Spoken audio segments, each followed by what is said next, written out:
sevdayla başımı yaktım. Yalnız bugün değil, her gün ağladım. Ben bu sevdayla başımı yaktım. Elleme yaramı, elleme doktor, çaresiz derdimin dermanı yoktur.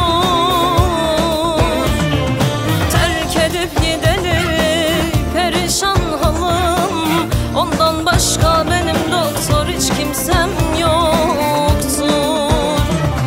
Elleme yaramı, elleme doktor, çaresiz derdimin dermanı yoktur. Terk edip gideli perişan halim, ondan başka benim doktor hiç kimsem yoktur.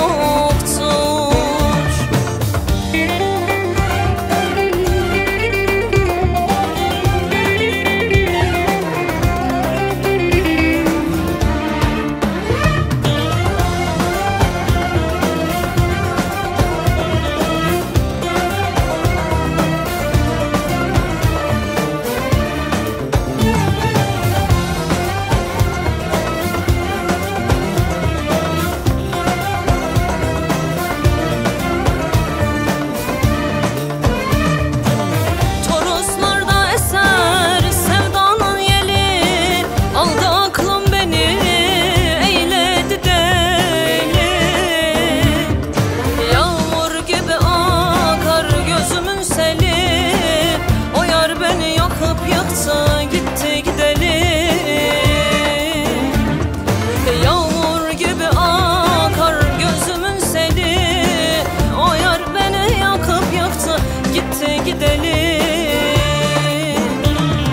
Elleme yaramı, elleme doktor, çaresiz derdimin dermanı yoktur. Terk edip gideli perişan halim, ondan başka benim doktor hiç kimsem yoktur. Elleme yaramı, elleme doktor, çaresiz derdimin dermanı yoktur. Terk edip gideli perişan halım, ondan başka benim doktor hiç kimsem yok.